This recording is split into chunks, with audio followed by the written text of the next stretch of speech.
If there is only one thing you need to learn and understand about Magna Carta 1215, it's this.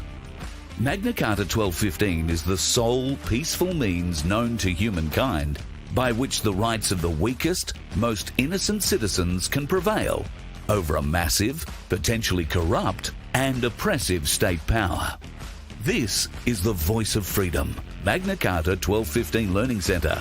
Welcome to your next lesson with hosts Fitzroy and Carl.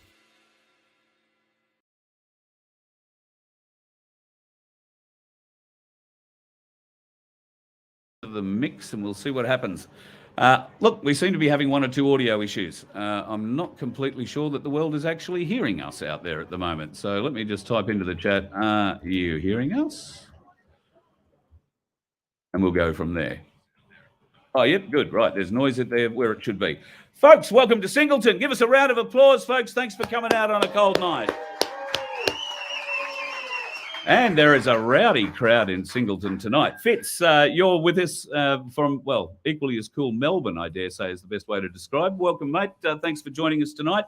We've got a big week lined up in Singleton. We've got an awful lot of paperwork sitting around here for folks that might be interested in following through on some of the education that we're happy to present. And Fitz, well, welcome to the show. Welcome to Singleton. Thanks, guys. You've gone quiet. Now I can't hear you. No, I'm not. My mic's not working, I'm guessing. Why can't I hear you is the $1,000 question. All right, let's try You're this. not hearing him either? No. All right, All can right, you guys this hear is me? going well, isn't it? Let me unmute the mic. All right. Is Oh, you can hear Fitz? Good evening, everyone. Oh, no, Fitz, I can... No, if we can hear you on that feed, then his mic is working. For some reason, we're not hearing you here, which is weird. All right, so in the chat, I'm getting we can hear you, Fitz. You're not on there? So... Okay. Sorry, folks, we'll endeavour to fix this. We had all this working perfectly this afternoon. Where am I looking now? Okay, let me see. That is plugged in. That is plugged in.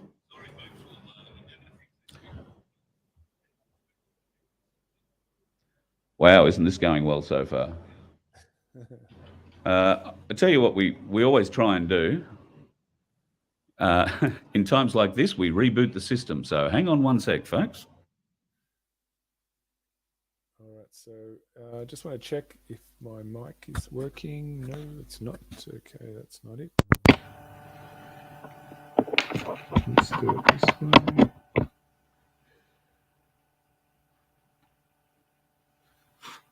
All right, Carl, you have disappeared.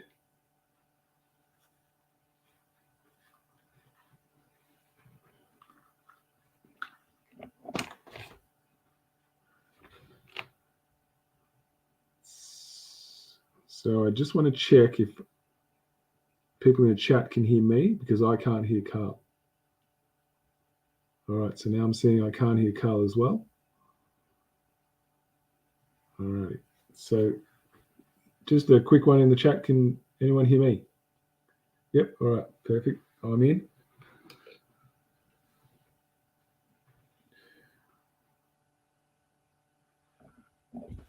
Thanks for persisting. Yeah, buddy. Can you hear me now? Yes, I can. There you go. Life's the universe and everything works. It's amazing what happens when you reboot the system. All right, folks. Welcome Fitz to the show finally. Now that he can hear you. Thank you, everyone. It's lovely to be here in stealth. In stealth. Yes, well, a lot of people interested, Fitz, in what we're doing with Magna Carta 1215. I think I've been asked 100 times already for a Magna Carta 1215 sticker that involves our night. Should we begin this evening's proceedings with a little bit of a chat about the night? I reckon it's going to be quite important. So yes, let's start with that. All right. I'm going to put the night up on the screen now, folks. I'll take me out.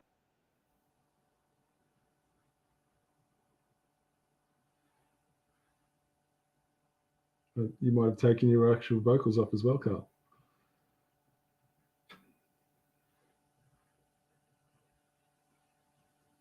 back in there and remove the camera. That might be easier. There you go. Right. So now we've had a lot of reaction to this night, haven't we, Fitz? In fact, Gary, one of the blokes here who's been looking after us, Cherie's other half, has also expressed some keenness to have this image tattooed on himself. I know I was very keen to do that, and you've had a lot of reaction to that as well. Yeah, it's been really, really positive. Really enjoyed it. So yeah, it was very surprising how many people really took to it. So we're really, really excited about that. That people have really connected with the night. But yeah, we actually need to go into a bit of detail now. Yes. So it's become apparent to us, since we've spent a great deal of money and forked out for stickers and a whole heap of other things, it's been made known to us that this night is not a completely original drawing, and that its basis comes from a video game that was released some years ago. And in fact, the night that this was originally based on was in fact a fairly evil kind of character. So you can imagine my joy at finding this out last Friday afternoon at about 5:15. I rang Fitz immediately and said, look, this is what I've been told, this is what I've heard. He divulged that he'd been contacted as well. And while there are differences in this night, and we could probably go to court and argue that it's a different night, who wants to go to any court and argue anything? Certainly not Fitz and I. And this is not a battle we would like to fight. And we do not want to push anything like this on people, knowing that it is not a fully original design and fully representing us. I think that's the best way to say it, Fitz, is it? Yeah, so what the appeal was is the actual posture that the knight has, not anything else other than its posture. So that's what the real sort of stimulant was, is what it symbolizes. So what we've been discussing is if there's anyone out there who has design skills who'd be willing to use the same posture of this knight to actually just give it a different armor. So it's an original drawing. So we're looking for anybody who might be listening or knows somebody who's willing to put in that level of effort and create an original. We're just going to use the same posture, that's all. So this knight, I think, was originally created in a 3D environment. That's why there is such a great level of detail to him. I suppose that's in part what reached out to us. So we would be hopeful that we could find someone with those sorts of skills who could bring a representation that is similarly strong. And it is the stance, it's not the knight, it is the stance or the posture of the knight that people are reacting to. So I don't know, let's do a straw poll here, folks. Would you be offended if we removed this knight and put an original drawn knight in the same stance in? Would it affect your feeling about Magna Carta 1215 and what we're doing here? Well, I'm getting a whole heap of shaking heads and no's here. So I think that will be our way forward. I have 100 of these stickers. I can't sell them to you. I can't even give them to you because it would break copyright and all sorts of things. I was so much looking forward to giving these stickers to you folks. I can't tell you how much I wanted you to have them.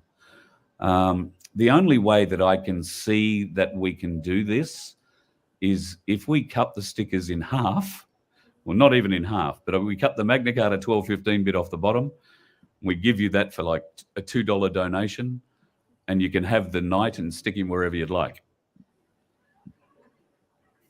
So if I can trust you to take a pair of scissors to it, I'll even let you do the cutting. But come and see me later if you want to make some sort of a donation to help us try and cover the bloody horrific cost of getting them made. Then that'd be great, but we'll wear that because, yeah, we didn't set out to do this. It's just tragic and unfortunate that it happened now. But as Fitz and I discussed the other day, we are happy that it's happened now and not after we've sold 1 million T-shirts or 1 million stickers or whatever, because that's going to not just create a big legal case, which we probably wouldn't go in and fight them legally anyway, but it's just going to create a headache that we really don't want for our movement at the end of the day. We want to be upfront. We want to be straight people, and we don't want to be ripping off anybody else's designs. So that night is about gone. You won't see him any further through much of, well, after tonight at least. I'll let him sit up for tonight. But after that, I think we'll remove him. And as Fitz said, if you've got design skills in this regard, we would love to talk to you. I know there are 3 young men working over in South Australia at the moment on putting a design together. I'm really looking forward to seeing and hearing from them. So please don't be put off that there are others in the mix. Our night has to be a communal fella. He has to be part of all of us. So everybody gets to contribute. And if there's plenty of bits of paper around here, if you want to write down a few contributing things, let us know. We will build a night to suit if that is the case. But yeah, disappointing news, Fitz, but we do have some A61 stickers available. Yeah, that's really exciting, guys. There's Carl's gone to the trouble of getting some stickers made that you can put on your car. That lets, you know, the people who would like to, I guess, capitalize on you as a source of revenue, what crimes they're committing by stopping you on the side of the road, and yeah, trying to use their legislative structure to dominate and control you. And so these stickers are a great way to give them a heads up. Obviously, there'd be some education that comes with that, of things you would be required to understand about what that actually means. So that's obviously what the next few days are for. We'd be explaining all of that to you. The sticker is one of your protection tools, amongst a few others that you'll get once you uptake the knowledge component, if that's what you're up for doing. So, I've just given myself a cramp running off and getting my stickers out of my briefcase. So I've got some of the stickers here. I think we read one out or even showed one last week. I've probably got one up on a graphic somewhere I could get. But I'll read it out for the folks that are here. It's the Practical Lawful Dissent sticker. It says, under Article 61, I'm lawfully bound to disobey all acts, statutes, and legislative laws. If you obstruct me or attempt to extort money from me, enforcing defunct laws, acts, and statutes, I'll pursue a claim of tort against you. I do not consent to unlawful laws imposed by an unlawful government. I must be allowed to travel freely without hindrance. So stick that one on the back of the car or wherever you feel it's going to do the best job, and that'll let people know how you feel. Pardon me. We do have a few Voice of Freedom stickers as well. And I've got some Voice of Freedom T-shirts if you're interested. I did, thankfully, how fortuitous. When I received the news about this night on Friday afternoon, I had only just hung up the phone from the guy printing my T-shirts. When I say my T-shirts, I mean your T-shirts with that night all over the back of them. And he rang to beg and apologise that his printer hadn't got the sample back to him in time. So he couldn't go forward with the printing over the weekend. So we couldn't have the T-shirts here by tomorrow to sell.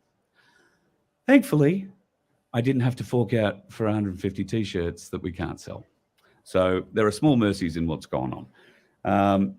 But the Article 61 sticker is just a small way you can stand up and show which side of the fence you're on. Speaking of sides of the fence, Fitz, I have a man who's been, I suppose, a centre point here in Singleton in the last couple of years, a focal point, if you will. The owner and publican here of the Cali Hotel. And can I get the name right? Brad, I'll introduce you now. Brad, is it the Cali or the Cali? Is it Newcastle or Newcastle? Is it that kind of thing? Hi, Carl. It is the Cali. Well, it's the full name is the Caledonian Hotel, but it is known as the Cali. Beautiful. All right, the Cali it is. I'll just turn that off and make that a bit easier for you. So, okay, you've been pushing now for a couple of years. You refused to bow down to the mask mandates. You refused to bow to the jab mandates and associated other things. You kept your staff on as best you could. But you were pretty well, tell the story, pretty well persecuted right from the word go. Yeah, well, it's been a very interesting ride, that's for sure. Basically, I felt that, I know that everything that was sort of taking place was not right. And, once people lose their their bodily autonomy. That's pretty well the end of it. So we had a lot of people coming into the hotel that thought they were like a minority, that they were made to feel different. And I thought, well, being a hotel, we could possibly help people sort of bring awareness to people and just make them feel that they weren't actually out on their own. And being right in the corner here, it was a fairly good sort of spot to put a few signs up, and basically went from there. So you are prime position in town. Beautiful little street. Is this the main street, or is the one that shoots off up the top up there? No, this is the main road that goes through to on your way to Tamworth type thing and back to Newcastle. Yep. So your prime position in town. It is a beautiful heritage listed hotel. You were telling me earlier today that there is a bit of movie star history to this pub. Yeah, well, there is. We've actually like way back years ago, when the Eureka Stockade movie was actually made, it was filmed in Singleton, and all the characters that were in that movie, they actually stayed at the hotel here, like Chips Rafferty and all those type of people. Wow. So it's a little bit of history as far as that goes. That's great, isn't it? I didn't realise that movie was made here to begin with in Singleton. Who knew that Singleton was a movie town?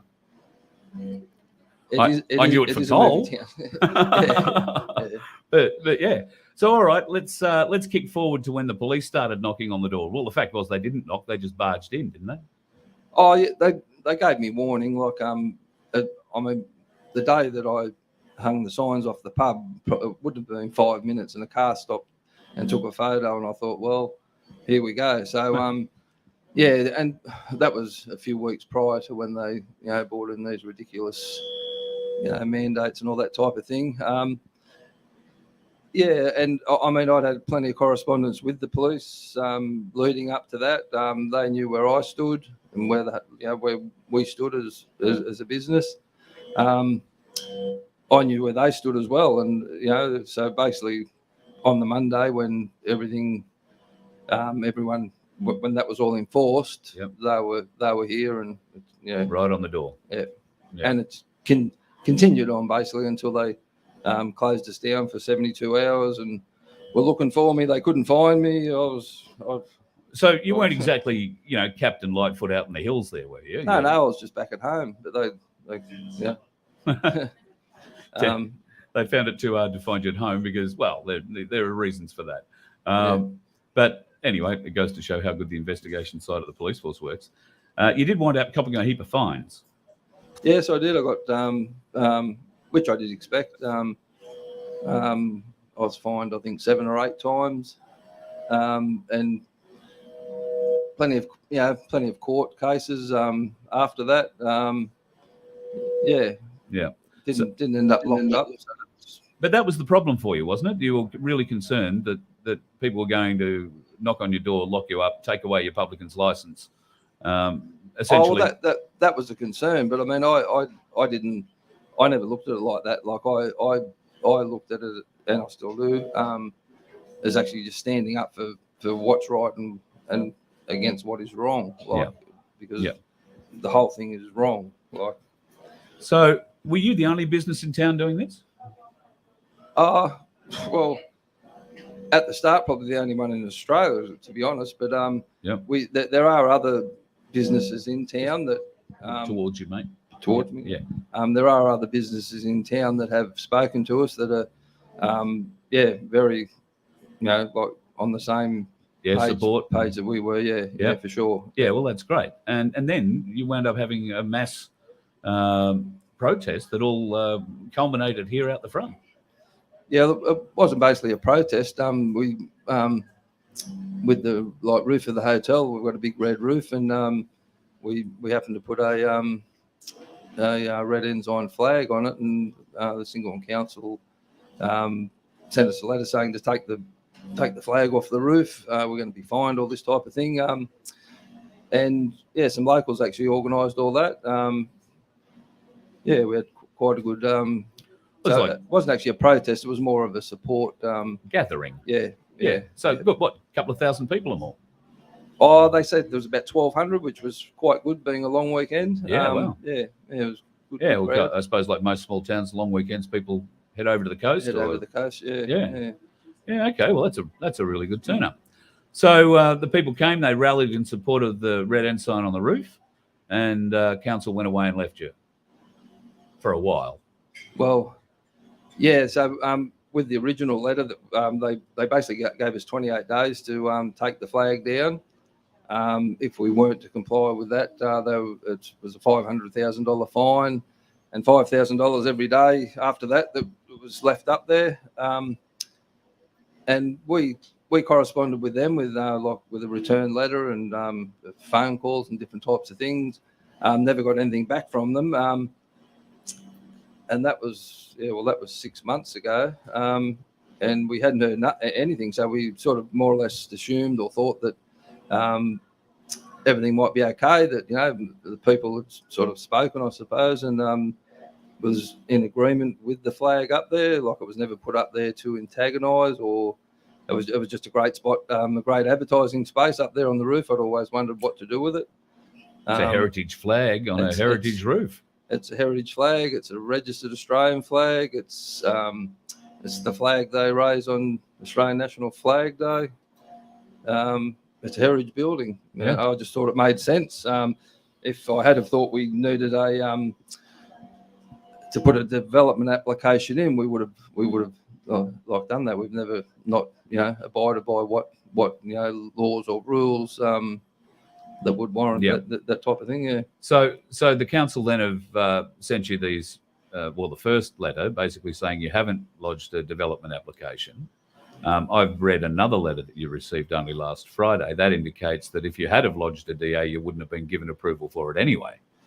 Yeah. So in the first letter, they it was a little bit contradictory, because they said they were acting on a complaint, and then they sort of went on to say that we should have lodged a DA, but if we did lodge a DA, that they would have rejected it anyway, which I found quite strange. Yeah. Okay.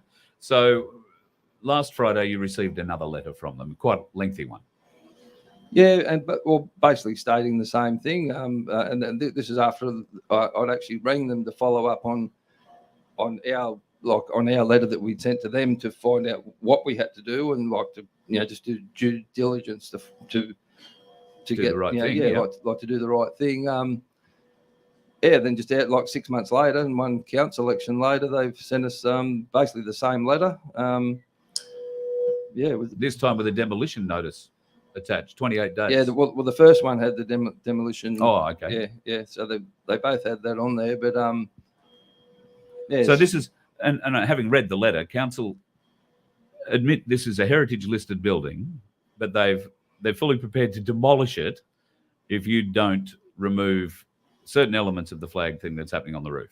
Yeah, I'm hoping it's not the whole building. I'm assuming it's it is just the flag part of it, but it actually doesn't state that in the letter. So who knows? Who knows? Yeah, that's right. That's the thing about their letters. They're not very clear in it. Yeah. So what do you need the people of Singleton to do to help you with this? Well, I think, there is a petition that's was started some time ago. I think there's over 5,000 signatures on that at the moment. We've actually had a lot of support. People of Singleton, and not just from Singleton, from all around Australia, from all around the world, have been quite supportive of it. We're in a fairly dire situation. I think if you can't display a registered Australian flag on a building in Australia. I would agree. That's a real problem. I know that the mire for you in all of this is probably tied up in the heritage part of the building and those people that are interested in protecting heritage listed buildings. So how do you see it playing out going forward? Like over the next 28 days, we're here obviously over the next 3 days to help people stand beside you under under Magna Carta 1215. But obviously you need more support from people. You need the town behind you. And is your ultimate goal to just get council to leave sleeping dogs lie? Well, no. it was never really put up there. Like I say, for any reason, it actually quite suits the building. Like there's that many people. Oh, it does. Come to Singleton, take photos. It's sort of gone a bit viral, really. But I mean, ultimately, we will follow whatever law or rule or whatever it is. But we've always been willing to actually sit down with the council and discuss what we can do. If we have to lodge a DA. But council refused to deal with you. Well, I've been into their office. I've rang them, and I've had no correspondence. They just failed to. Failed to have they do not engage at all. Haven't engaged at all at this stage. That's not saying they won't, but they haven't engaged. We were having a bit of a talk before the show got going this evening. You'd received a little bit of news through another source. Are you prepared to share that tonight, or do you want to keep that to yourself? No, from what I can gather, there's going to be an article in tomorrow's Newcastle Herald where they've spoken to both us here and also the council, and it's looking like the council they're basically saying that they're wanting us to engage with them. So I'm hoping that's great. That's going to turn out positive. But in saying that, if we're forced to take it down, we'll. So just to give folks who aren't familiar with the roof at the moment a bit of an idea. So the red ensign is painted on the roof. The roof was ordinarily the red colour, the heritage red. Heritage red, yes. Beautiful heritage red. So there are the stars painted on the roof. Well, they're actually corrugated on. That's been cut to the It's all pretty well done to scale. Like the guys that did it, they were local fellas. Local roofers, professional roofing types. Well, when the flag was affixed, when the ensign was affixed, they were professional roofers. But the actual guys that actually done the flag, like the painting, and actually cut it all out, that type of thing. They were a couple of local guys. So essentially, it's the stars are created, and the four corners of the Union Jack, excluding the red St George's Cross in the middle. That is actually the real roof, isn't it? The St George's Cross in the middle, the red. Yes. Yeah. So there's four panels essentially that make up the blue, the Union Jack portion of the flag, and then the five stars, which have been affixed to the roof. Yes. Council's problem isn't that the red ensign is on the roof; it's that there is stuff attached to the roof. Is that what their problem is? Well, let's hope that is the problem, because we can fix that if that is the problem. But yeah, so the actual ensign, the ensign part of the flag is actually raised off the roof, done by professional roofers to stop the roof from basically rusting, because it's quite a large flag. It's like 19 metres long by 9 metres high. It's a massive flag and spectacular. Like you say, a real viral point for Singleton, for people coming through town, particularly for international visitors, all that kind of thing. It has actually brought people to town. That's for sure. Well, let's hope council can moderate their stance on this a bit. I don't think you've done anything that's remotely like defacing the building. No, I mean we've had this hotel for 20 odd years, and we've always maintained the building, kept it as heritage, as above and beyond. We've never put our hand out. Like they have a heritage council that you can basically ask for grants to upkeep your building. But we actually take pride in the hotel. It's a lot part of our family. It's so we and it is a magnificent establishment. Can I just tell you, folks, if you're coming through Singleton, call in for lunch or dinner, because the meals are magnificent. Your chef should be complimented, or chefs should be complimented. They're absolutely stunning. The service is great. And you say you wind up doing 300 meals a day here quite regularly. Yeah, but most nights Mondays and Tuesdays are always a little bit quieter. But through the week, every night's like a quiet night's 160, 170 meals just for a night. But it's. And you've got It is good food. you've got the TAB as well, and Yeah, we've got all the good things, bit of everything. all the toys. And I mean that's another point with the hotel, like with the flag. They, being a hotel, a heritage building, we've got alcohol signs, VIP gaming room signs affixed to the hotel. Nothing's ever been said. Yeah. So all of a sudden something materializes and somebody supposedly complains, although we can't actually find any registered complaint. No, they won't. Well, yeah. Council obviously aren't going to tell you about it, but it sounds like an intriguing story. Not going to be fought out yet, but over the next month or so will be brought to fruition, I'm sure. We're here to help, obviously, Brad, with whatever we can do. Very keen to see what council's moves will be this week, because if they'd like to engage, we'd love to come along with you. And I'm sure council would love to share with us just how much they'd like to help you settle this. It'd be great. We'd love to be involved. I'd appreciate that. Yeah, very happy to come along. Yeah. I'll let you go back and look after the bar, because there's people inside as well as out, and you've got staff running around left and right, and have taken up enough of your time. So thanks very much for having a chat, mate. And thank you for your hospitality. We're staying here in the hotel. My daughter is raving about her room. In fact, she's so keen on it, she's already in it and asleep. That might have something to do with the fact that we left Brisbane at 4 o'clock this morning. But her battery's gone flat. I haven't told her about the ghosts yet. There are ghosts. And that's true. I don't know. You haven't seen my daughter when she wakes up. She can be pretty scary too. It's going to be an interesting night. Ghosts and whatnot. Looking forward to that. All right, mate. Thank you very much. And we'll obviously catch up with you, of course, over the course of the next week or so. Thanks, Carl. Much appreciated. Cheers, mate. Welcome to have. Thank you for having us here. Now, there are other folks in town who've been, pardon me, folks, who've been affected by council in various different ways. And a lot of people in various different parts of the country have decided to try and help others who are having a hard time finding housing, and discovering that council are being quite ruthless in not allowing people to put extra housing on their blocks of land. It doesn't matter whether or not you've got 10, 20, 30 acres. I know in Queensland, people on 30 acres are having trouble putting one extra caravan or building a granny flat. In fact, no council at the moment is issuing approval for granny flats anywhere in Queensland. So that's part of what's going on. Now, John and Liz, do you want to come up and have a bit of a chat and tell me about your story?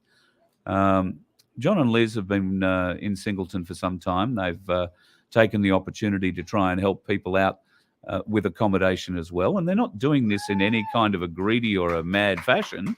Thanks, folks, for joining us. And just when you talk into the mic, just aim it at your face, because it makes it a lot easier to pick you up.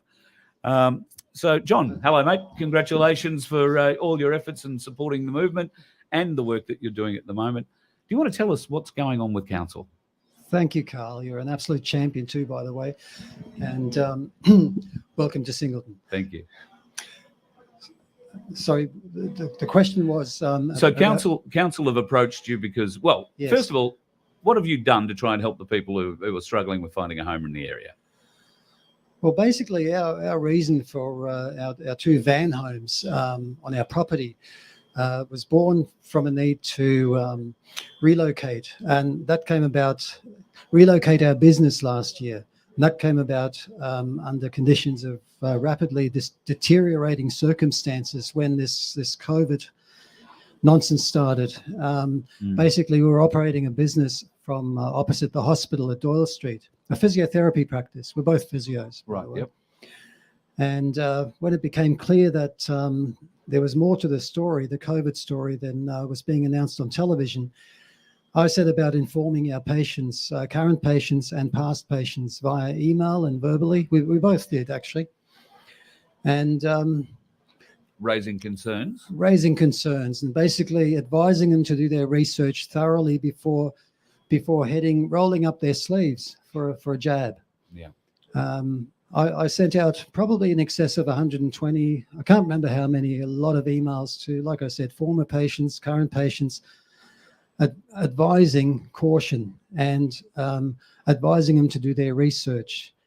Nonetheless, a lot of people, because these shots were very heavily, they were promoted. Mandated, promoted. So they did go off and started to, we started to see injuries very early on. Patients coming back with flare-ups of previously resolved injuries, coming in with suddenly swollen knees, for example, for no particular reason. Haven't heard of that one. Yeah, a fellow in his 30s he came in with a walking stick and his knee blown up. We asked him why, what's happened? He couldn't tell us. He said, "Oh, just blew up overnight and I'm having trouble walking." So he came in with a stick. We also noticed other features that probably too long to explain, but basically signified to us that there was a lot of inflammation associated with these shots. Right. So patients would have the condition of their muscles, for example. For physio, we work hands-on. We do a lot of hands-on work, massage, stretching, dry needling, acupuncture, and so on. And you notice these changes very easily. Yeah. So when you sent out the emails, did you get replies? Did you get people thanking you, or did you get people berating you? I didn't get any thanks, but I didn't expect anything, and I wasn't seeking notoriety but I got one former patient replied via email and said she found it kind of offensive. I apologized to her. I said it wasn't intended to offend her. It was designed as a warning or as advice to please do your research. Don't believe all you hear on television or radio. And so another family, the daughter happened to be a newly graduated doctor. She decided to dob me into APRA. That led to another little disaster scenario down the track. A couple of months later, I ended up having to produce a document in support of my assertions, which I did. It was a 30-page document, all referenced, where I referenced the facts I had and that I had given to our patients. And so there was a hearing that was three. Were you allowed to attend the hearing? Yes, it was a remotely held one. So I was in attendance at home in front of my computer. It was a Zoom meeting. Yeah. And basically 3 others, and asked me a range of questions. It lasted for about 2 hours.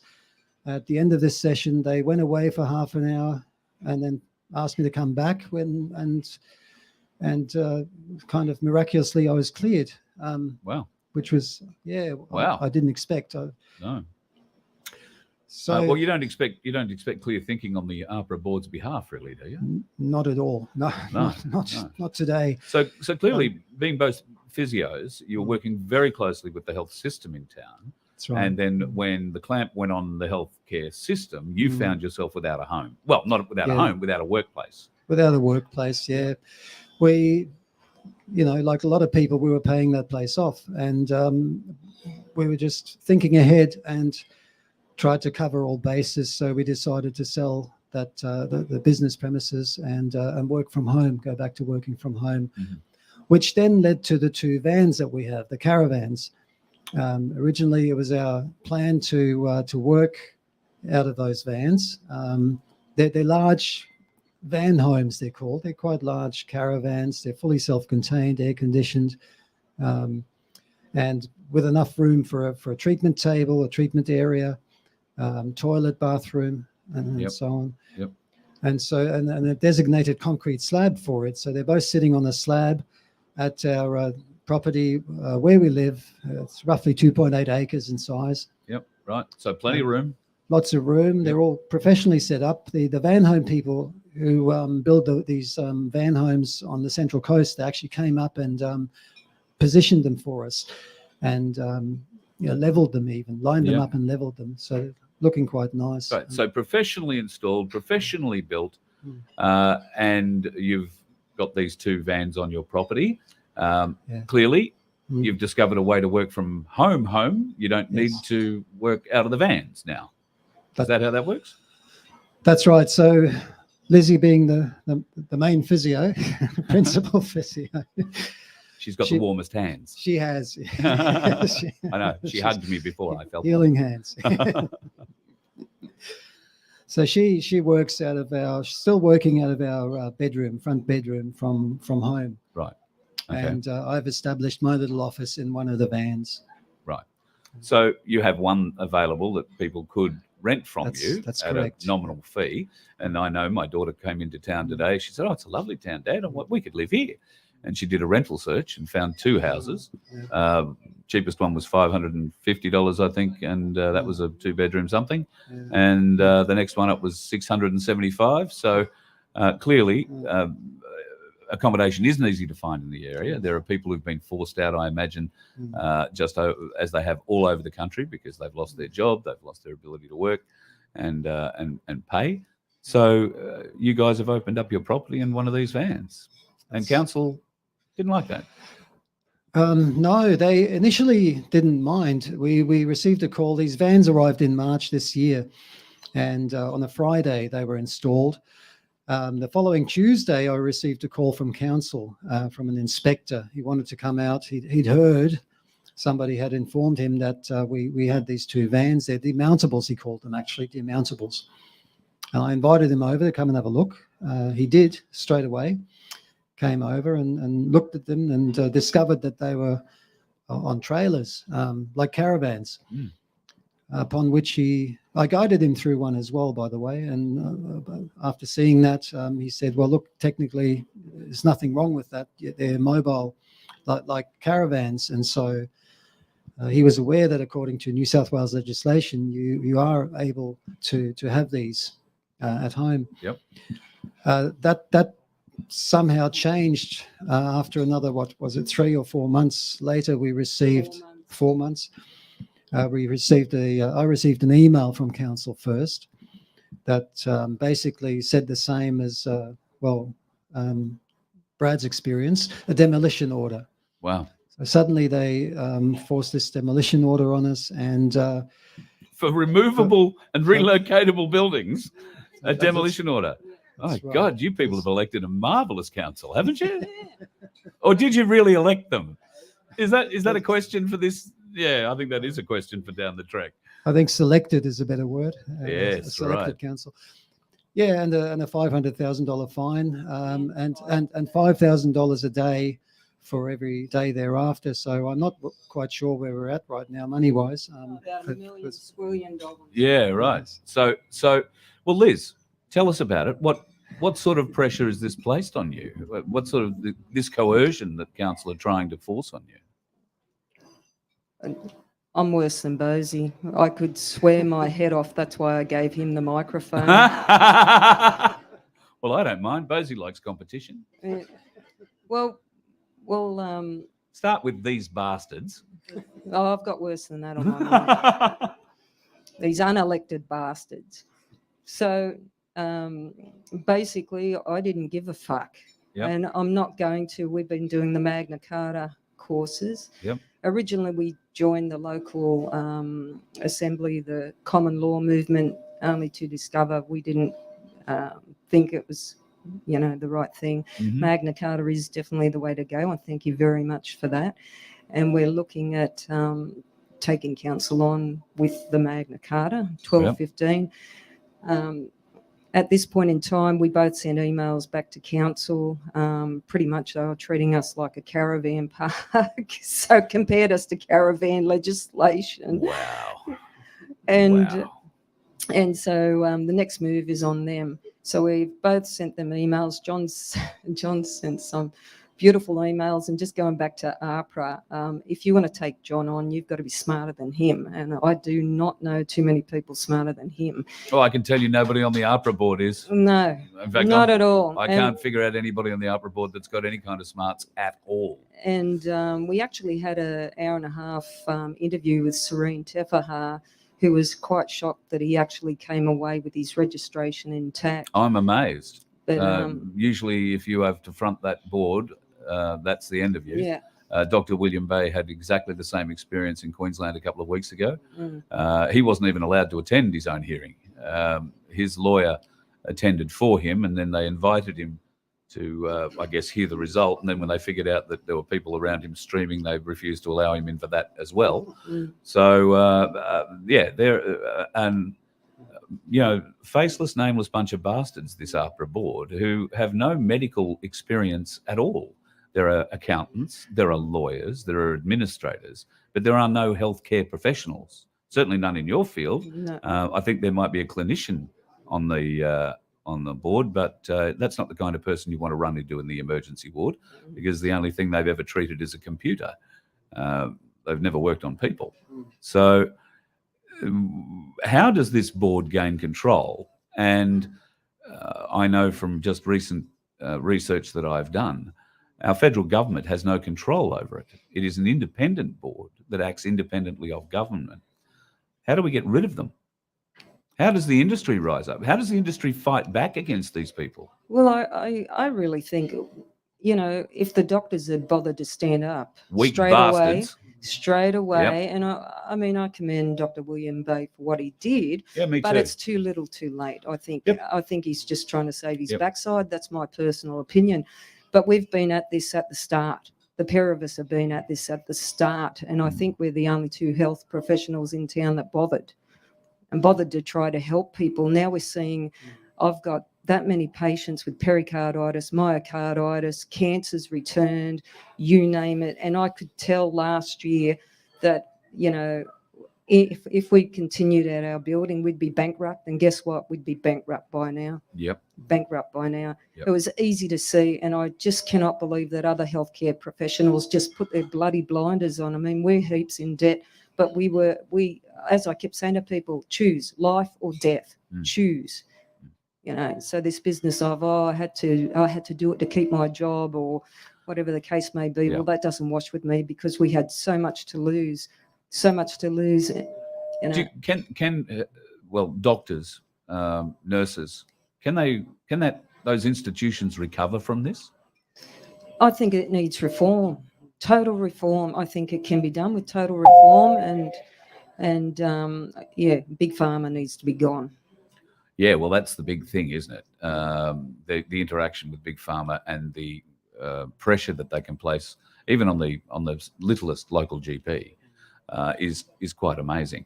But we've seen over the last 2 years that the medical fraternity, by and large, is not prepared to stand up. I don't know how people know doctors, know nurses, who are on our side of the fence, if you like, and see them socially, know them socially, play golf with them, play squash with them, do whatever. They don't have these conversations. And if they are having these conversations, please tell us, because we'd love to hear what the excuses are. Now, you guys, being close to the medical profession as you have been for so many years, you would have colleagues, know people. Have you had private conversations with doctors, nurses? Have you had any? I mean, Well, We had one a couple of months ago in Sydney with a doctor, a general practitioner. Asked her about her COVID jabs. Somehow the conversation drifted over to the COVID jabs. We asked, can we ask, have you had yours? She asked us to turn our phones off, put them away, and then she divulged that she actually tipped the stuff down the sink and recorded the numbers. Wow. That's one way you can get around it. If you're, Right. if you're in that position, you can chuck it down the toilet and record the vial number, and you're, home and hosed. But on a personal note, I still don't, and that's wrong. I'm not saying that's the right thing to do. What you do is you stand up for what's right. And I can't understand that more people did not stand up at the very start, more doctors, nurses, physios, professionals, because that's just common knowledge. It's just. Is it greed? Because I remember having a conversation with a friend of mine whose mother was a doctor and owned a practice in conjunction with, I think, 4 other doctors. Now, when the jabs first started coming out, there was a fee, and I suppose there still is a fee, that the doctors are paid over and above for the consultation in this very delicate time. That fee was something like $85, if memory serves. Now, as somebody put forward, look, $85 an hour is, basically the basic hourly rate. What people weren't quite putting together is that the doctors were getting $85 for every quarter hour or less. They were putting through 4 patients an hour, and 4 out of 5 doctors were doing nothing but the jab, while the other one was doing general practice duties. It's hard to see that sort of action as anything other than greed, isn't it? That's right. And on your earlier note about APRA, we were all silenced. March last year, I think it was, they came out with an email to us. Others had a video conference where we were basically told to not go against the official narrative on COVID-19. Don't say anything negative about the injections and what have you. Now, to me, again, that's bogus. That's completely bogus. Well, this is a government organ trying to influence medical opinion. That's right. It's got to be wrong. Yeah. You've probably seen on your travels here, maybe not, maybe you came the other way, but you would have seen some mines. There are a lot of mines in the Hunter Valley. And what you'll never hear is a supervisor tell you, if you're working at one of those mines, he won't say to you at the pre-start, Carl, today we're not going to pay attention to any hazards, okay? If you see a hazard, just ignore it. Drive past, let the next bloke worry about it. Let him drive into a bear trap. Yep. So it's just common sense to call out hazards, isn't it? It's a duty of care. Duty, yeah. Yep, duty of care, absolutely right. And so when I heard this thing with APRA telling us to be quiet about this, I smelt a rat, and Lizzie did too. But apart from all that, the announcement on television that we're going to vaccinate our way out of a pandemic, that's, again, epidemiology 101 says you can't vaccinate out of a pandemic for a couple of really good reasons. One being that vaccines, if they're really safe and effective, they take a lot of years to produce. And by the end of that, you don't have a pandemic anymore. It's gone. It's run its course.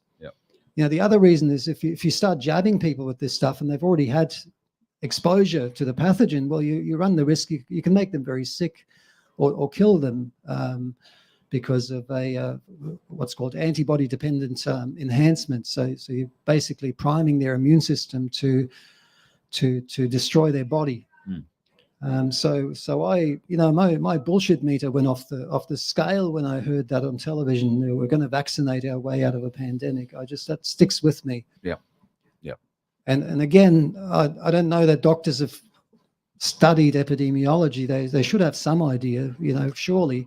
Oh no, we get the university epidemiologists on our breakfast television shows every morning telling us just how scared we should all be. That's right. And Koshi, of course, who's an expert. Oh God. That's right. Don't get me started on Sunrise. Oh, almighty.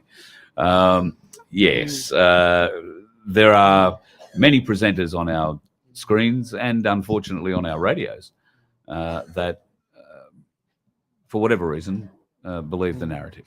And unfortunately, we have to believe that they believe. They're not propagating. They just believe what they're being told. And sadly, that's because people seem to have forgotten in many ways how to question things when they're put.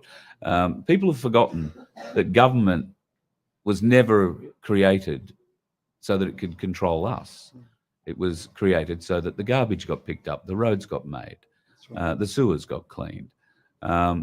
It wasn't created so that they could create legislation to lord over us, to fine us, to charge us, to restrict us, to control us. And I'm so pleased to see you guys doing such a great job here. And anything we can do to help you, obviously, Fitz and I are more than happy to jump in. And Fitz, I'm sure you've been listening closely.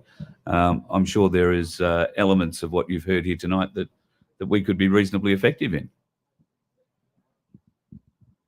Well, so effective that Fitz has gone to sleep. I've probably put him to sleep. Oh, that he's muted his microphone again, and I can't figure out what's going on. Hang on a second. I'll see if I've muted you, Fitz.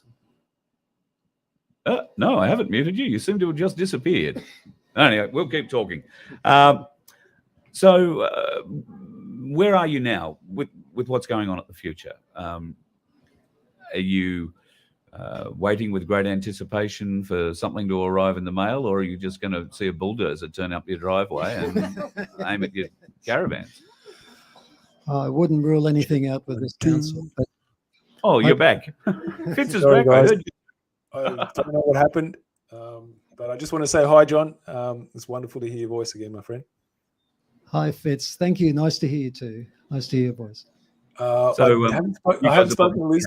I haven't spoken to Liz before, but I was really enjoying everything you were saying, Liz. So that was a real pleasure and honour to listen to what you had to say.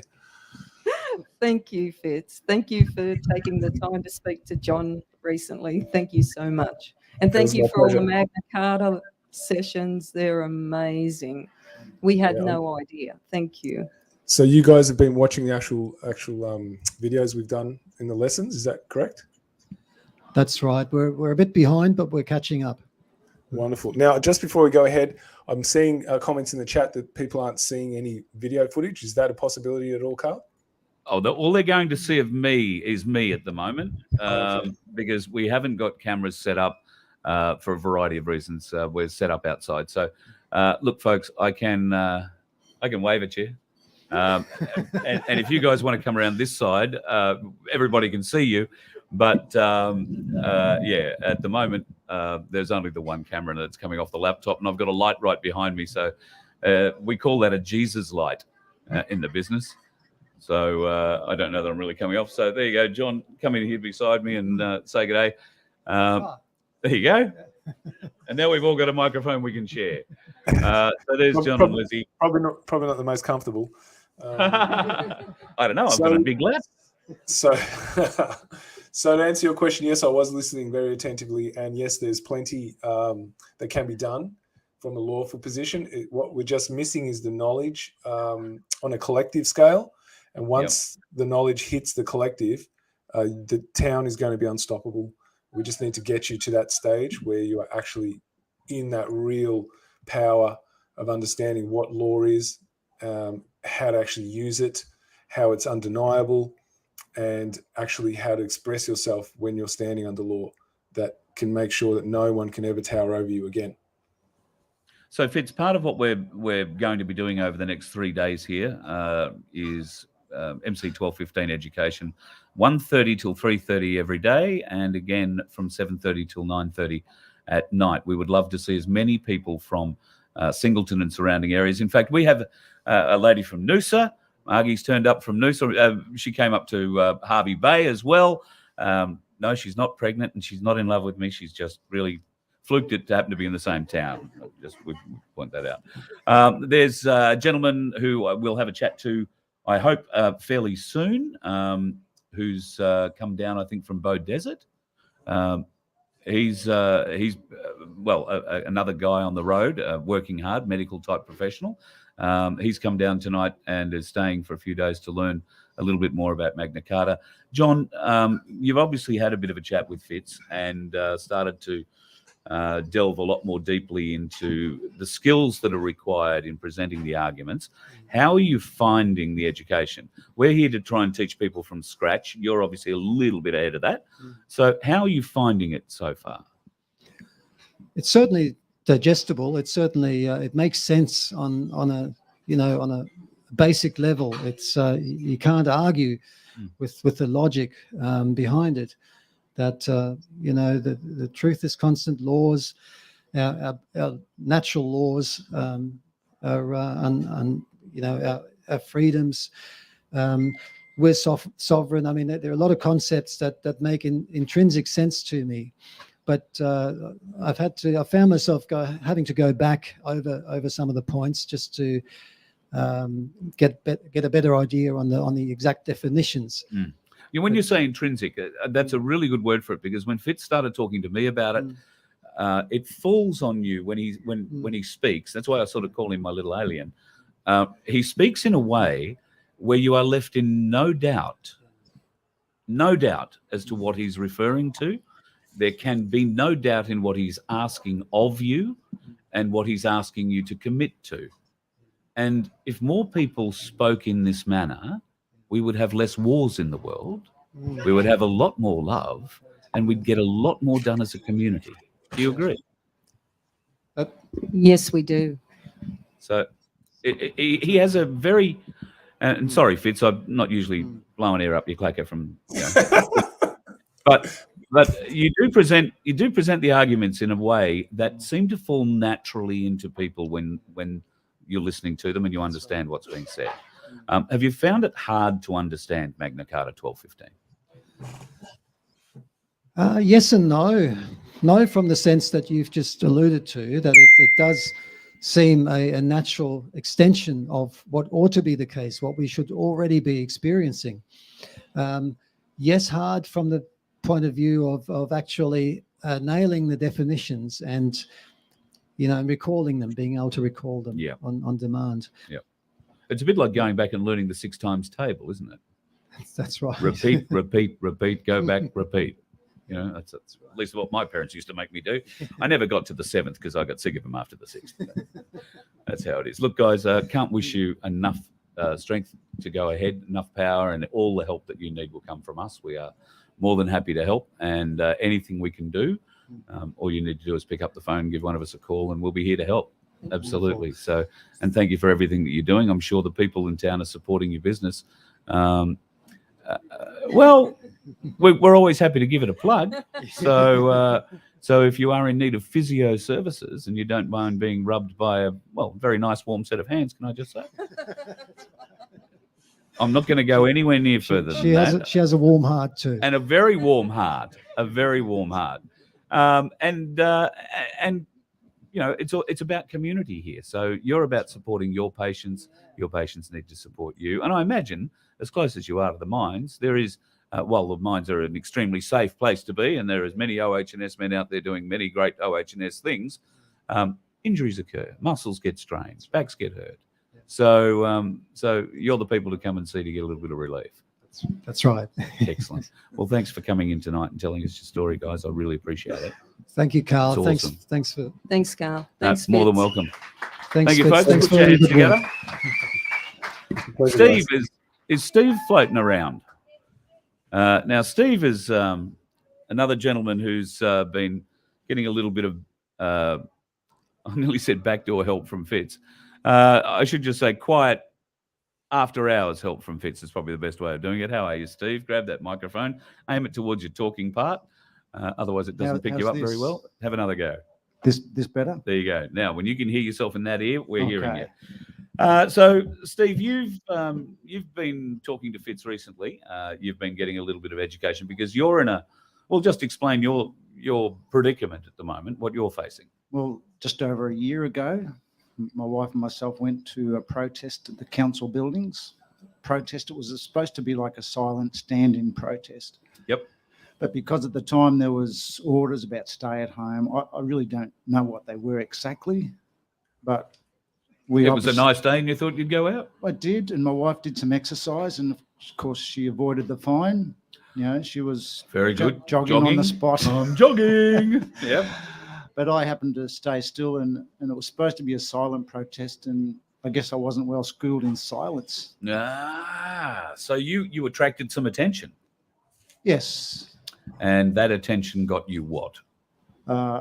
2 fines, one for $500. What was that for? For failure to carry a mask. Not wear it, carry it. Carry it. Right. Yeah. Good. Okay. And the other fine was $3,000 for something about outdoor gatherings. Can't remember the terminology, but I wasn't supposed to be there with the crowd. Oh, I see. The crowd of 8 people. 8, yeah. And who I've heard from separate sources had surrounded the council building.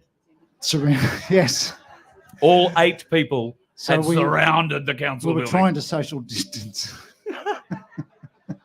So I went to the council building earlier and had a look. Yes. 8 people. Oh, God, you guys must have SAS training to be able to cover that. We did. Yeah. Pillboxes on the corner. But the thing is, we were surrounded by police. Well, let's say there were 8 of you standing in silent protest and your wife who was jogging. And there were, 28 police? Well, it was over 20, at least 20. 20. Anyway. Maybe more. I didn't count them. And it was my first experience in dealing with. So you're a good boy. We've converted you. I was. I woke up to the scam, what I thought was a scam, 2020, early 2020. Yep. Just after the pandemic hit. Yep. Funny how people woke up about that Yeah. time, really, wasn't it? Mass awakening. Surprise. Well, not mass enough, unfortunately, No, as it turns out. That's correct. How have you dealt with your awakening? Is there been divisions in your family? Has there been? It's been difficult. My children don't like me to talk about that subject. Sorry, I didn't mean to touch on it. But if it's not something you want to talk I about, don't think that's they're fine. listening tonight. All right. No, well, generally, if they've got P plates on their car, they're not listening to me. Oh no, they don't have P plates.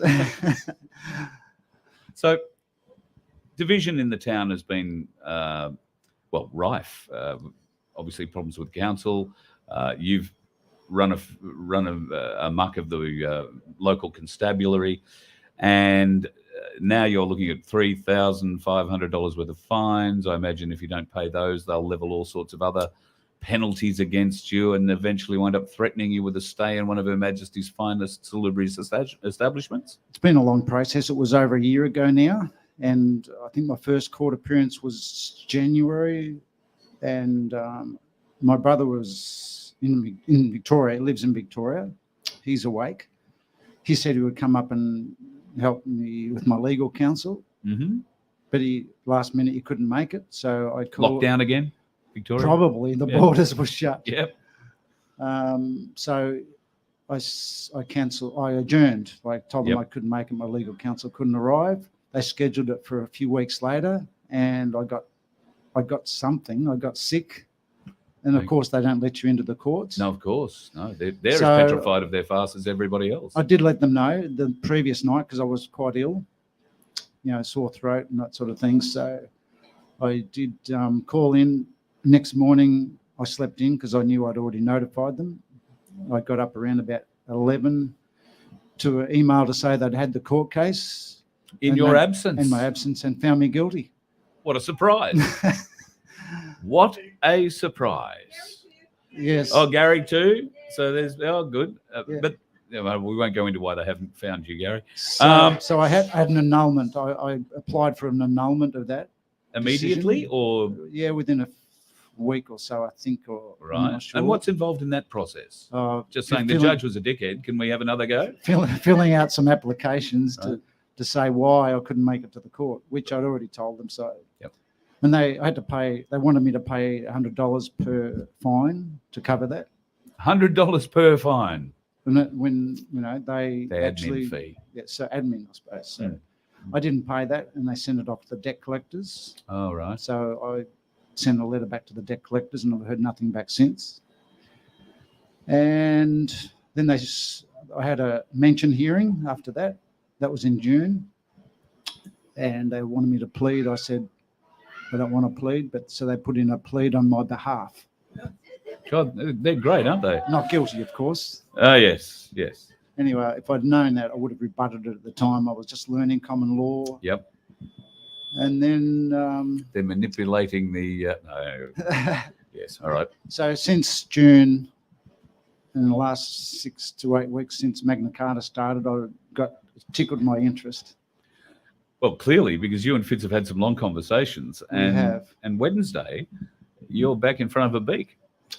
No, I'm not going back. No? I've sent them the first of a series of 5 letters. Right. The NCA, a notice of conditional appearance. Yep. Acceptance, notice of conditional acceptance, that I won't be going to court unless they prove that they're not a corporation. But that's it in a nutshell. I'm sure Fitz would explain it a lot differently. But well, Fitz, let's bring you in. So you've been helping Steve, guiding him through the notice process, obviously, because Steve is, in front of the system, with some sort of immediacy. You've taken him on board here and have tried to come up with a plan? Yeah, correct. So obviously we're going from 0 to 100 really quickly. So there was a fair bit of, clarity required, which was actually part of the natural learning process. But yes, we got to a point where Steve really understood what he needed to do, and he had the courage and the will to act it out. So luckily, with all the obstacles that are in Steve's way, he was still able to persevere, which is a testament to his character. And that's what's really going to be required by every single individual. So if there's anyone here listening that's part of the community, the best way we can support each other is to do the same thing, because the more people that come forward and explain with what Steve's done, that the courts are not for the people, they are a corporation. The same thing with the police, the same thing with council. Our 3 base standard entry points by which we as sentient beings are being utilized and harvested and plundered, they are the 3 entry points by which that happens. We need to shore that up, and that can only happen with numbers, and they cannot deny it in the numbers, right? So, if anyone's feeling anxious, if you do it as a group, there's no chance they're going to come after all of you. It's not possible. It actually collapses their system. So this is an opportunity for everyone in this town to really come step forward and do what Steve's done, because he's a shining example of what it's like to step into the unknown with courage, regardless, and keep going. That is a testament to the indomitable spirit. So for that, I had all the time in the world for Steve to help him out. Absolutely. Round of applause for Steve, folks. Because it's courageous, Steve. What we're talking about doing is courageous. Because it's new to people, and people have to represent themselves. You've got to stand up and represent yourself in this matter. Doesn't mean you've got to stand up and do it in a court. It just means you've got to get all the paperwork together. You've got to follow the rules and make sure that you do things in a certain order and a certain way. Have you found it difficult? Look, the first letter is the I suppose a lot of evidence there for the reading to prove what we're saying is true, for them to rebut.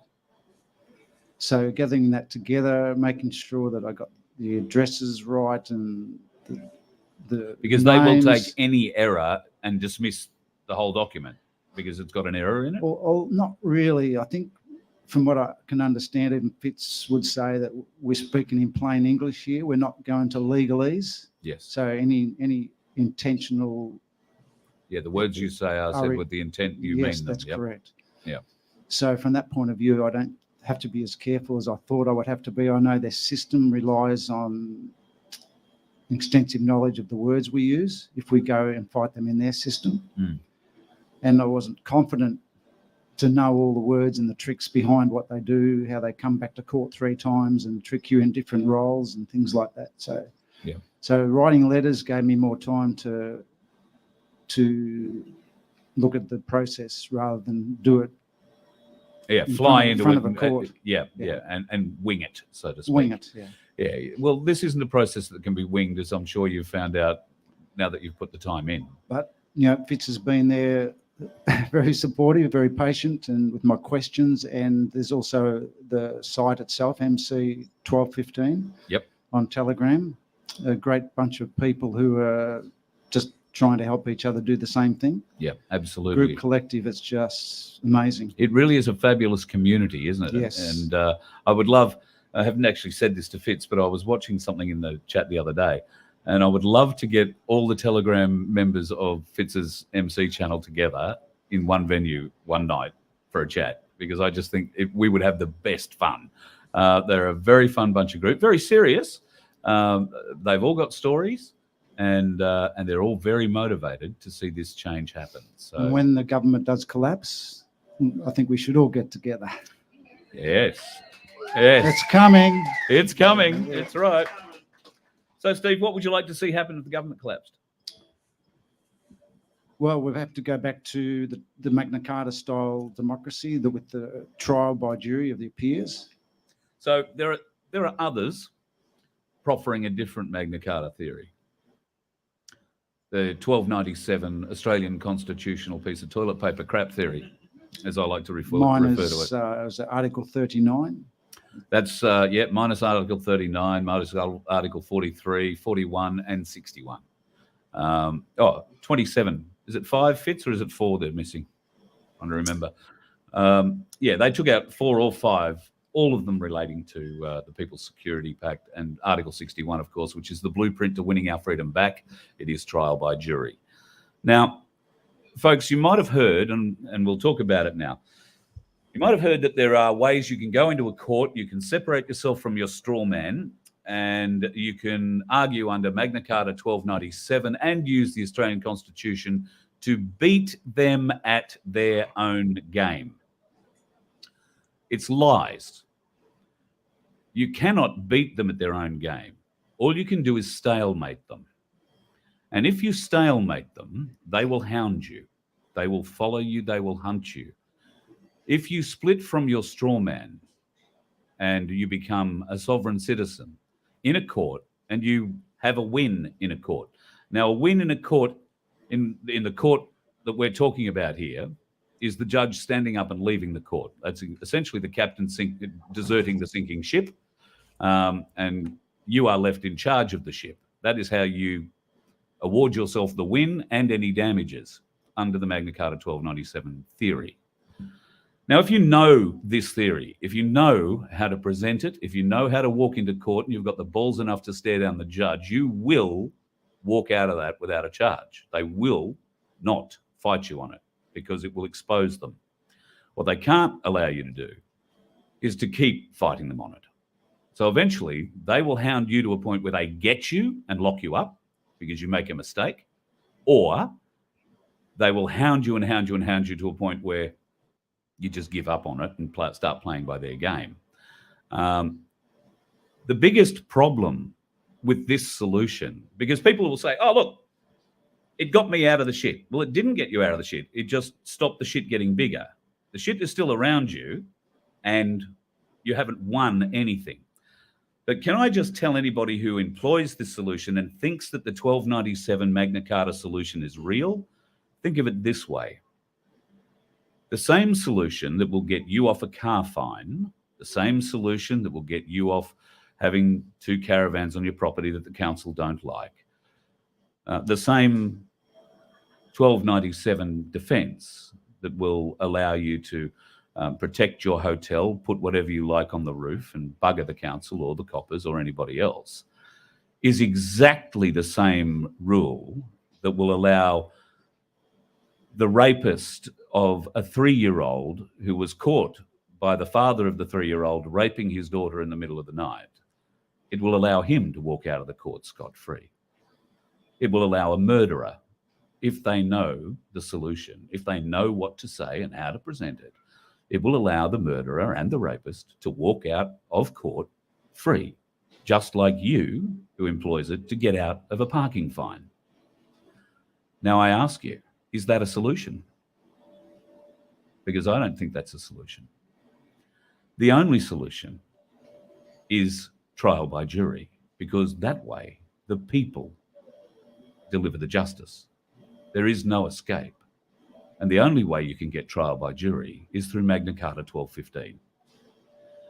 So for those 1297 proponents who believe that they have found the key to success, all you have done is found a key to prolong an argument for as long as you're prepared to fight it or they're prepared to chase you. You haven't won anything at all.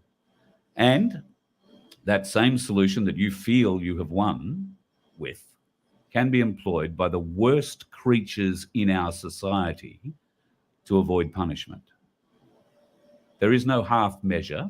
There is no halfway with this rule, this cheat, if you like. It's not a cheat. It's quite real.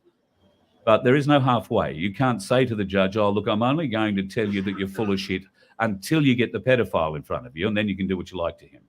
That's not going to happen. Okay? Because the judge has no say in it.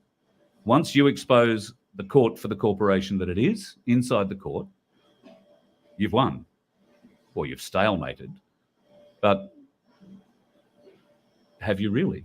The rapist gets to go back out and rape the next 3-year-old. The murderer gets to go back out, murder his next person.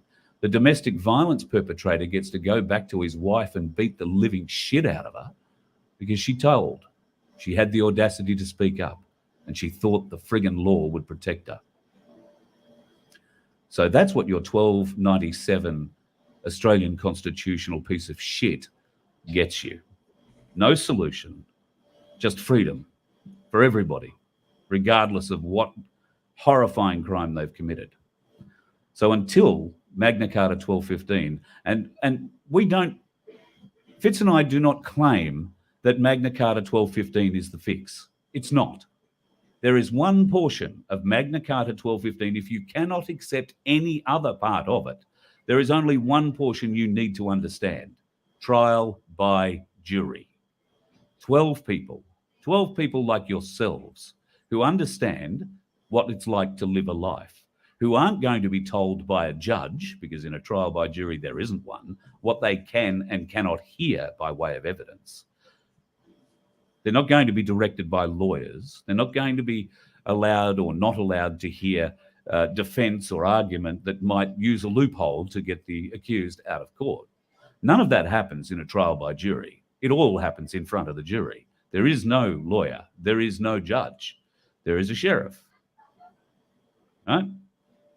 And a convener who acts, if you like, as a guide to the jurors to make sure that they are acting in alignment with what they need. Now, Fitz, have I explained pretty much the major differences as you and I see it between Magna Carta 1297 and the Australian constitutional piece of toilet paper? I think you've explained me out of a job, actually.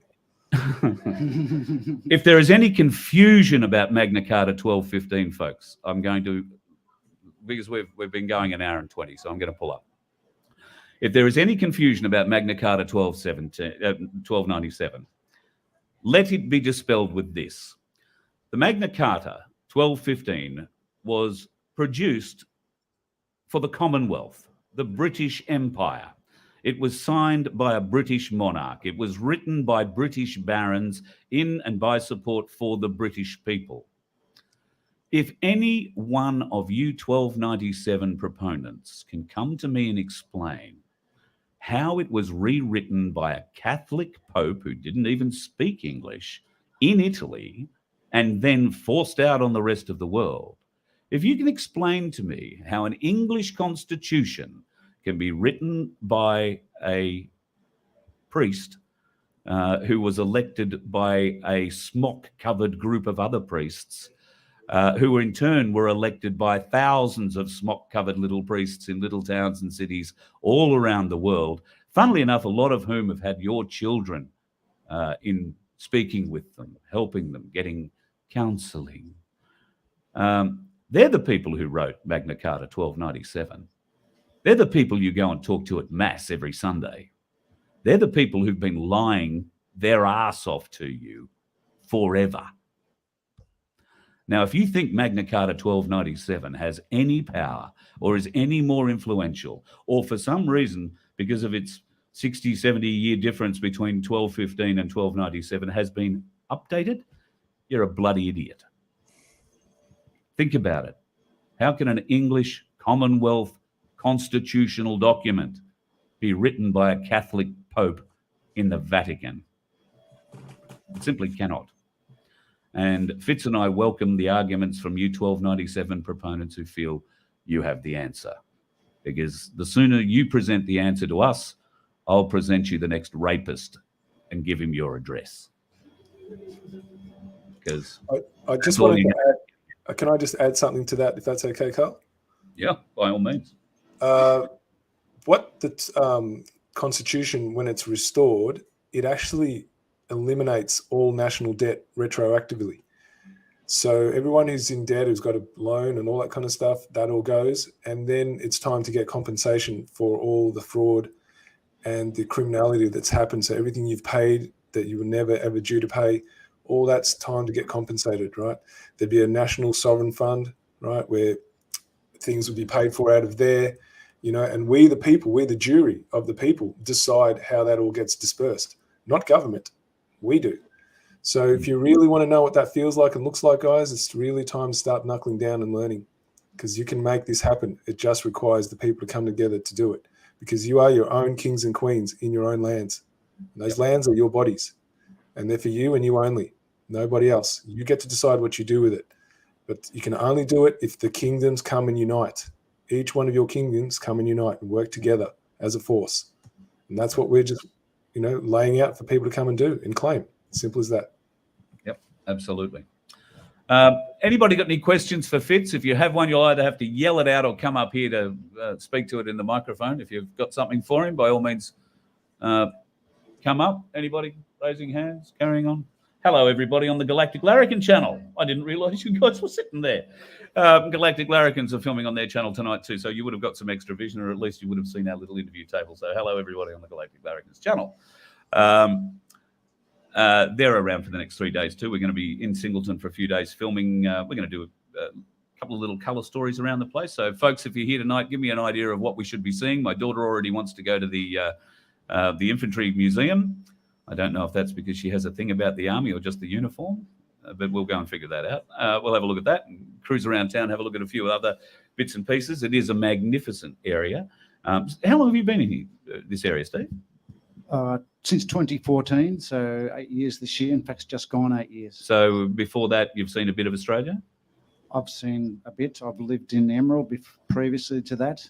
Come from Ballarat originally. Ballarat? Ballarat. I'm an old Mortlake boy. Mortlake. Yeah, I've been through there on the way to the Glenelg River a few times. I've been through Ballarat on the way to anywhere else many times. Yeah, because it's a great it's almost bloody historic colder town. than Singleton. Yeah, but not as cold as Orange, where my wife comes from. Yeah, right. You've got a point there. I spent a very long night in Orange once in a very cold bed. Yeah, you're right. Not fun at all. All right, doesn't look like too many people have got questions for Fitz tonight, so we might wrap it and leave it there. Thank you, everybody who's turned up tonight. And if you are in the Singleton area over the next 3 days, come to the Cali or the Cali. If you want to learn about Magna Carta 1215, if you want to take the first steps towards taking the oath, then we've got it all here. In fact, Cherie needs to be thanked. Cherie and Gary, who have been instrumental in putting this event together for us. That have been liaising with Fitz now for a week. And Fitz, I'm looking at boxes and boxes and boxes of material here, which I'm going to have to bring home because we're going to use it one way or the other. There is an immense amount of stuff. Folks, you will have been given a little form. If you can fill that out before you go tonight and hand it back, that's going to help Fitz and I go forward in our lesson planning for the next little while. So if you can fill that out and be as honest with us as you can, that would be a great help to us, because we can only go as fast as our slowest learners, and that goes for all of us. We can only go as fast as our slowest learners.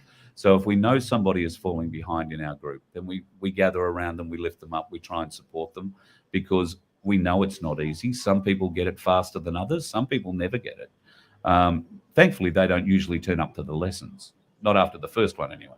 So, yeah, are you seeing, like, are people coming to you now for advice, Steve, now that they're hearing your story? I've talked to a couple of people about what I'm doing, because I know people are going to court over different things. So I just want to, before I go, shout out to Fitzroy and yourself for bringing this teaching to us over the last few weeks on the Voice of Freedom, to allow us a voice for freedom. That's what we want to give you, mate. That's what it is. Your microphone, your voice, you talk. Thank you. So we're all about that. Thank you for coming in tonight and telling us your story, Steve. Really appreciate it. Welcome. Well, folks, I think we might just about wrap it up. Fitz? Yeah, round of applause for Steve, hey? Thanks, buddy. Fitz, there is a motivated group, a lot of support here for locals who are, doing it tough in many circumstances and are still fighting for freedom. Brad's fighting the good fight here, and we're going to go and try and help him as much as we can going forward. If you are at a loss for the next couple of days, folks, come and join us in Singleton. Come and say hi. The pub, absolutely magnificent. I can't vouch for the beds yet, but I'll be in one shortly, trust me. And the food, absolutely spectacular. The beer, even better. I've only had one. So come and join us, if you will, from 1 o'clock. I nearly said 11. From 1:30 tomorrow, from 1, I beg your pardon. From 1 o'clock tomorrow till 3 will be our first Magna Carta 1215 lesson. If you are interested in learning this, then over the next 3 days, we'll run you through it. And by Thursday, we'll have you taking the oath. Then you'll be able to move forward with great confidence in what you would like to achieve, particularly in the legal sphere going forward. Fitz, anything to add? Yeah, actually, I'm glad you asked. While you were talking earlier, I was just reading the comments, and in about 3 different places, I saw offers for helping come up with a new design for the actual night.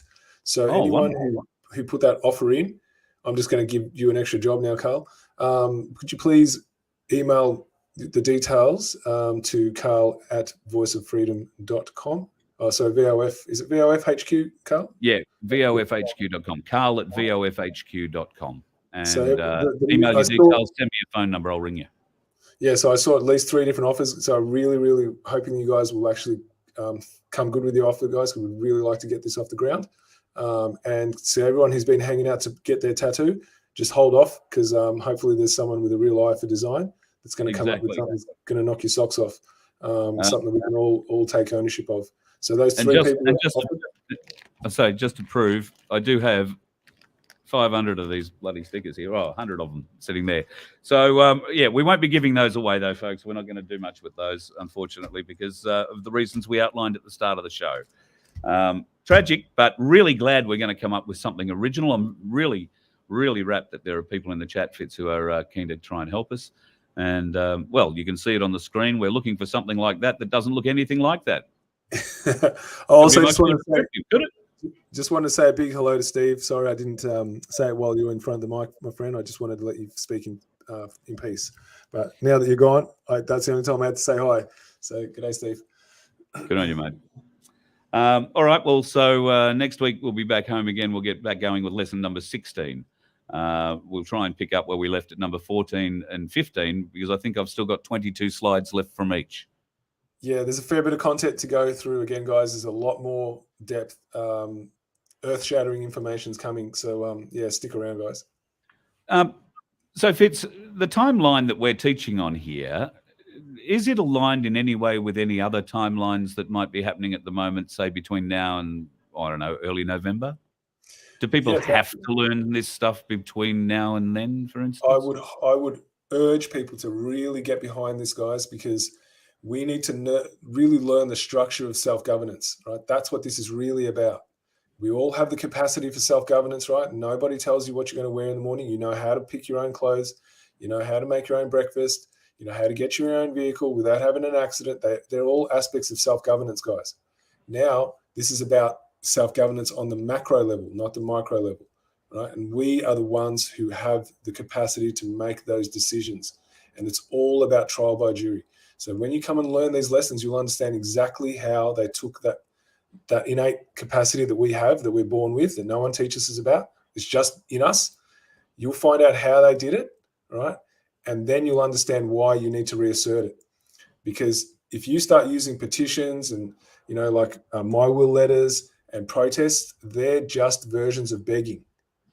So you are asking your master to grant you some privileges. They are not rights. You'll see things out now that are things like petition of rights. Well, it's what that's saying is it's begging for privileges. What you're doing when you assert your sovereignty under the only law that's ever been agreed to by the people, you are asserting your rights. You are not begging for privileges. Big difference. This is about understanding how to do that and the knowledge that's required to act it out. Because knowledge is only as good as what you do with it. So the power is not in the knowledge, the power is in the acting out of the knowledge. So that's what you'll get. You'll get the potential to do that. Then it's up to you to decide if you're going to follow it through. And Steve's done it. So if Steve can do it, everyone else can. Absolutely. Well said. Well said.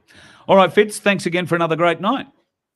It's been a pleasure, guys. Really, really enjoyed listening to the stories. And I'm looking forward to getting stuck into the meat and potatoes of this. Yeah. Well, 1 o'clock tomorrow, be at the Cali. We'll be here to help you through it. And don't forget, Friday night, folks, we're back here for another Friday night free for all. We'll do a live show from there. We'll have the whole crew, cameras, all sorts of singing, dancing, and wonderful things happening. I know that because Dave, the Guru Graham, is going to be turning up. And thankfully, he's bringing his better and much more attractive half, his wife. So we're looking forward to seeing Mel here too. We might have a couple of other faces popping in for the evening as well, both online and here. So it's going to be a good night. If you are in the area, come and check us out Friday night for the Friday Free for All. We'll get underway from about 7 o'clock on Friday night here in the beer garden, unless it's pouring rain, in which case we're going to take over the whole pub. And there may be a pillow fight at some stage. anything's possible. We look forward to seeing you there for that one. Fitz, once again, thanks for coming in again tonight and helping us out.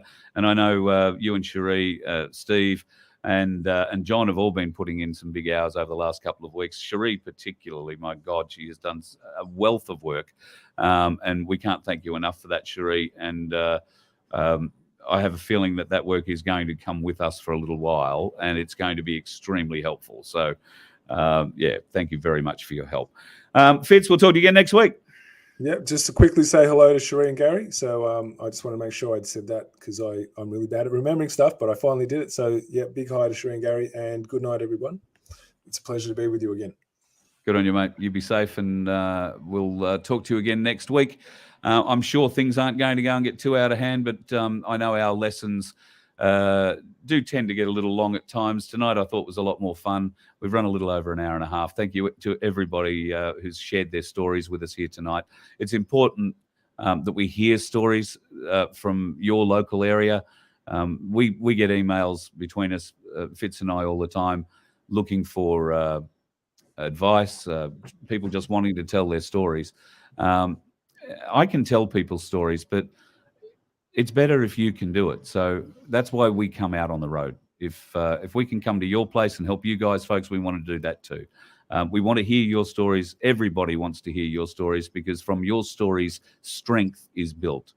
And stories like Steve's, going to keep following that one up. We'll keep up to date with what goes on with that. And Steve, over the coming weeks and months, we'll see how it all bore out. It'll be great. You can, by all means, pick it up. I would love to introduce you folks to the lovely Cherie, who has been helping us out. Now, she's going to be an ethereal voice. You'll have to come around this side. No, I don't want No, to Fitz wants to see you. Know? Oh. No, that's all not. he's been hearing is that sexy voice. If I show him mine, he's going to show me his, and he doesn't. Show me yours, I'll show you mine. Too good. Look out. Hang on, you might be on this yet. Hello, Fitz. Hang on, no, you got to come in No, front of the I've camera. gotta The night's obstructing you. The night's obstructing you. There you are. G'day, Cherie. How are Lovely to you? see you. Yes, I'm so honoured that we're actually speaking live now in front of an audience. How about that? It's not very good. You actually look like a bit of a newsreader with that mic. What do you reckon? Yes, well, it really suits you. I don't want to be associated with any of them things. You might actually speak the truth. That'll be the difference. Yeah, that's right. I just wanted to say thanks to Carl, who has come to here to Singleton for a full week to spend and help people here. I think that deserves a big round of applause. That's amazing. It's come from Queensland. Thank you. It was a lovely drive too. And he's also, he's come here under his own steam and his own money. We have a bucket at the front there for some donations to keep Carl on the road. So if anyone could, as much as you can, we all know tough times we're going through, but that would be really appreciated because, never ever was it maybe I will, I won't. It was, we're coming. So thanks a lot. Thank you very much. I really appreciate that. Yeah. Thank you. So Fitz, once again, thank you to you. We're looking forward to getting back into it again next week, but that'll be publicly. Privately, we're doing it tomorrow from 1. Those shows won't be broadcast, folks. I will record them, but they will not be broadcast live. I will do a live show tomorrow. It'll probably go out at 7:30, and it may go a little bit earlier. In fact, I'm toying with the idea of doing a morning show just for something different. So we'll put something else out tomorrow. I alluded to a few things I was talking about on Saturday or Sunday one day while we were moving, and I will flesh those out for you tomorrow. There's a lot of very interesting things that date back to 2018 that are happening right now that we need to be very aware of. And if you aren't eyes open to it, things that are going to happen in the next 8 weeks are really going to scare the crap out of you. So let's try not to scare the crap out of you, and let's try and wake you up a little bit. So tomorrow, I'll have a new one for you tomorrow morning. Thanks again for joining us, folks. Fitz, once again, off you go. Have a good one. Talk to you soon. All right, it's a pleasure. And like I said, guys, everyone who's keen to get this knowledge, please make yourself known, because there is certain requirements to catch up to a certain level so we can actually get you into that space where you're ready to act on the knowledge. We have some paperwork over here. If you're interested, folks, just come over. We'll collate it for you. Cherie's the paper. Cherie is the paper queen, as you can see. She's arranging it all here for me. So yes, if you're going to come tomorrow, folks, there's more information you need to take home and maybe give a read tonight, so that you're aware of what we're going to be launching straight into tomorrow morning. So pop over here to this table, have a chat with Cherie. She knows more about it than I do. Fitz has been instrumental in directing how this paper is going to flow. So I trust Cherie in that regard, and that way it won't get screwed up. That's my theory. Thanks, Fitz. Talk to you again tomorrow. All right. Good night, everyone. It's a pleasure. Bye now. Thank you, folks. You let one ant stand up to us, then they all might stand up. Those puny little ants outnumber us 100 to 1. And if they ever figure that out, there goes our way of life. It's not about food. It's about keeping those ants in line. That's why we're going back. Does anybody else want to stay? Let's rock!